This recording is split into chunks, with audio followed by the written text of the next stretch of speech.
Chapter 29. Valancy toiled not, neither did she spin. There was really very little work to do. She cooked their meals on a coal-oil stove, performing all her little domestic rites carefully and exultingly, and they ate out on the veranda that almost overhung the lake. Before them lay Mestawis, like a scene out of some fairy tale of old time. And Barney, smiling his twisted, enigmatical smile at her across the table. "Degree, what a view old Tom picked out when he built this shack," plus or minus Barney would say exultantly. Supper was the meal Valancy liked best. The faint laughter of winds was always about them, and the colors of Mestawis, imperial and spiritual, under the changing clouds, were something that cannot be expressed in mere words.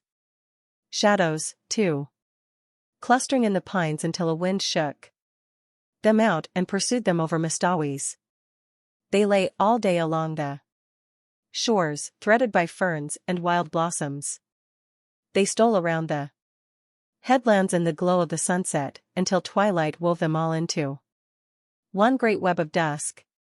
The cats, with their wise, innocent little faces, would sit on the veranda railing and eat the tidbits Barney flung them. And how good everything tasted! Valancy, amid all the romance of Mestawis, never forgot that men had stomachs. Barney paid her no end of compliments on her cooking. Degree, after all, plus or minus, he admitted, degree there's something to be said for square meals. Ivy mostly got along by boiling 2 or 3 dozen eggs hard at once and eating a few when I got hungry, with a slice of bacon once in a while and a jorum of tea. Plus or minus. Valancy poured tea out of Barney's little battered old pewter teapot of incredible age. She had not even a set of dishes, only Barney's mismatched chipped bits and a dear, big, pobby old jug of Robin's egg blue. After the meal was over, they would sit there and talk for hours, or sit and say nothing, in all the languages of the world, Barney pulling away at his pipe, Valancy dreaming idly and deliciously, gazing at the far-off hills beyond Mestawis, where the spires of firs came out against the sunset. The moonlight would begin to silver the Mestawis' dusk. Bats would begin to swoop darkly against the pale, western gold. The little waterfall that came down on the high bank not far away would, by some whim of the wildwood gods, begin to look like a wonderful white woman, beckoning through the spicy, fragrant evergreens. And Leander would begin to chuckle diabolically on the mainland shore. How sweet it was to sit there and do nothing in the beautiful silence, with Barney at the other side of the table, smoking. There were plenty of other islands in sight, though none were near enough to be troublesome as neighbors. There was one little group of islets far off to the west, which they called the Fortunate Isles. At sunrise, they looked like a cluster of emeralds, at sunset like a cluster of amethysts. They were too small for houses, but the lights on the larger islands would bloom out all over the lake, and bonfires would be lighted on their shores, streaming up into the wood shadows and throwing great, blood-red ribbons over the waters. Music would drift to them alluringly from boats here and there, or from the verandas on the big house of the millionaire on the biggest island. Degree, would you like a house like that, Moonlight, plus or minus, Barney asked once, waving his hand at it. He had taken to calling her Moonlight, and Valancy loved it.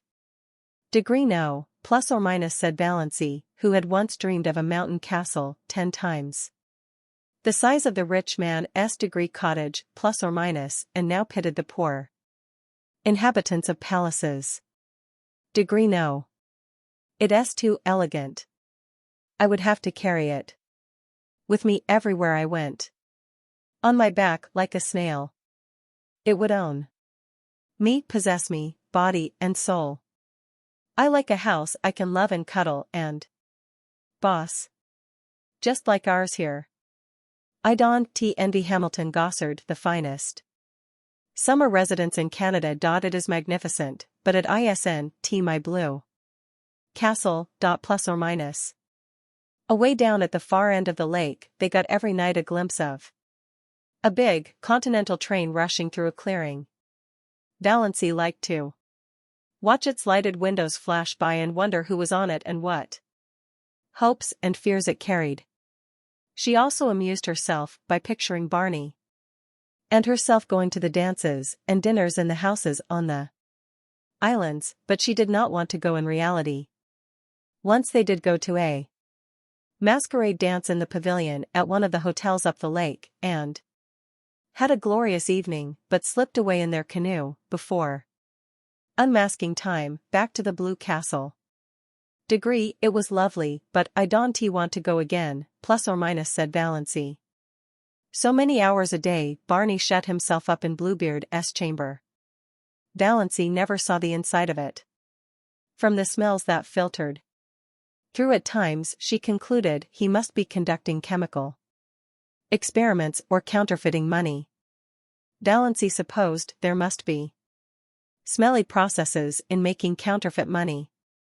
But she did not trouble herself about it. She had no desire to peer into the locked chambers of Barney's house of life. His past and his future concerned her not.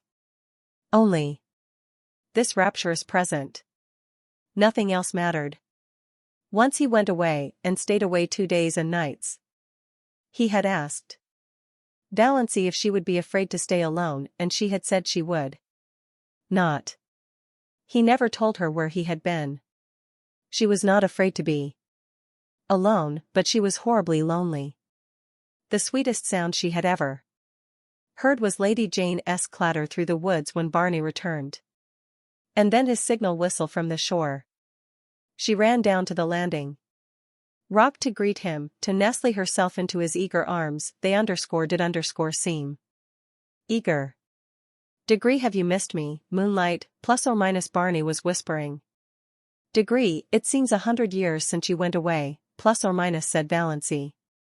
I won, leave you again. Plus or minus. You must, plus or minus, protested Valancy. If you want to.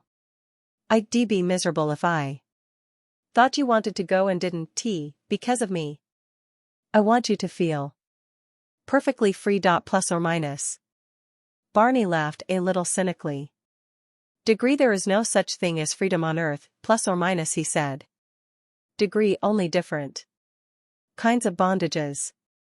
And comparative bondages. You think you are free now because you've escaped from a peculiarly unbearable kind of bondage. But are you? You love me that a bondage. Plus or minus. Who said or wrote that the prison unto which we doom ourselves, no prison is, plus or minus, asked Valancy dreamily, clinging to his arm as they climbed up the rock steps. Now you have it, plus or minus, said Barney. That's all the freedom we can hope. For the freedom to choose our prison. But, Moonlight, plus or minus, he stopped at the door of the Blue Castle and looked about him at the glorious lake. The great, shadowy woods, the bonfires, the twinkling lights. Moonlight, I am glad to be home again. When I came down through the woods and saw my home lights, mine, gleaming out under the old pines, something I'd never seen before, oh, girl, I was glad, plus or minus. But in spite of Barney's doctrine of bondage, Valancy thought they were splendidly free. It was amazing to be able to sit up half the night and look at the moon if you wanted to. To be late for meals if you wanted to. She who had always been rebuked so sharply by her mother and so reproachfully by Cousin Stickles if she were 1 minute late. Dawdle over meals as long as you wanted to. Leave your crusts if you wanted to.